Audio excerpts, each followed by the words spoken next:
嗨，大家好，今天想和你们分享一些古典音乐的小知识。相信很多人都听说过月光曲，其实在西方钢琴文献中是有2首脍炙人口的月光的。第一首由德国作曲家贝多芬写的第14号钢琴奏鸣曲的第乐章，创作于1801年。很多人对这首曲子的认知是一位美丽的少女在夜晚的湖畔，皎洁的月光投射在湖面上，那样一幅诗情画意的景象。其实贝多芬本人并没有给这首作品起名月光，而是在他去世5年后由一位德国乐评人加上去的。当时因为这个名字还引起了其他乐评的争议，其中有人提出说，无论是曲子的结构上还是意境上，这首第乐章更像是葬礼进行曲，而非什么美丽少女。为什么会这样评价呢？因为在贝多芬以前，其他作曲家写的奏鸣曲画风是这样的。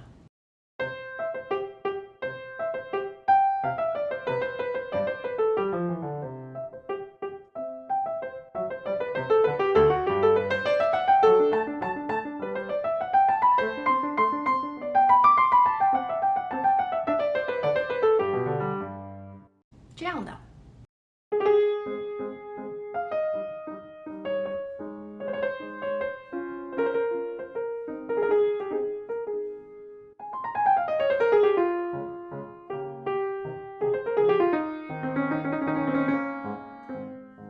还有这样的。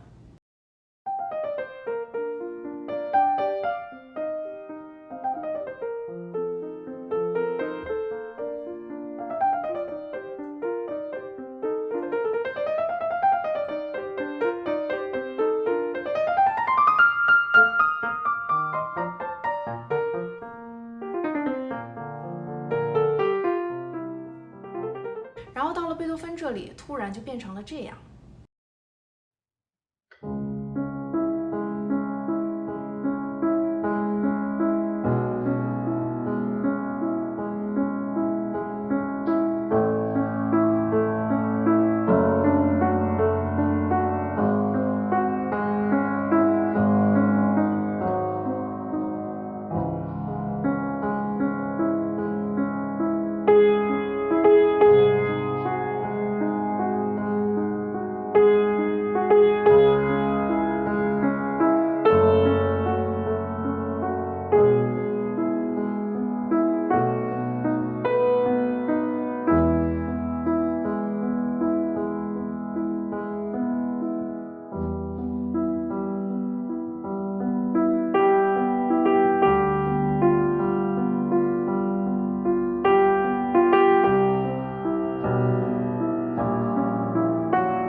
这就好像我们现在这个年代受大家欢迎的流行歌曲是这样的。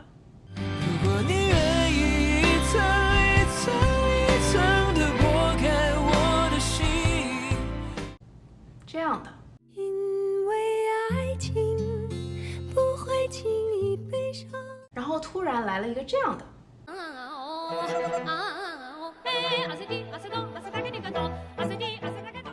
可想而知，这首月光在当年的流行乐坛所带来的震动和影响。在我看来，这首月光在本质上很大程度是关于个人情感的表达，甚至都不是为了跟以旁人分享为目的的。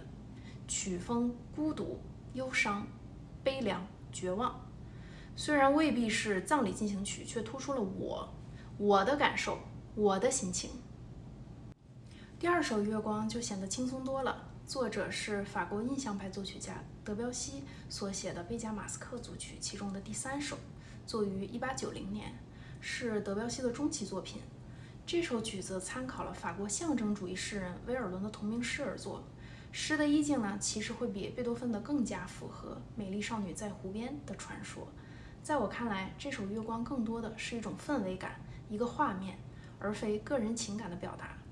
这里要简单说一下印象派画作最著名的代表画家有莫奈、马奈、雷诺阿、塞尚这几位。画风呢，用最简单的话说，就是树不一定是绿色的，花也不一定是红色的，因为受到了不同光源、天气、周遭环境影响所照射出来的光的色彩变化。比如莫奈爱画的巴黎圣母院，在雨天雾里呈现出的那种朦胧感，空气中都带着湿气。这种画派在19世纪末以前是不曾存在过的。如果在美院交这样的作业，恐怕会给老师批。我们来简单听一下这首月光，是不是带着些许朦胧、清冷感呢？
好，今天的视频就到这里。其实，作为20世纪初最有影响力的作曲家之一，德彪西，他有很多作品里面都有中国和东亚的音乐元素。下期我们可以浅谈一下东亚文化与德彪西。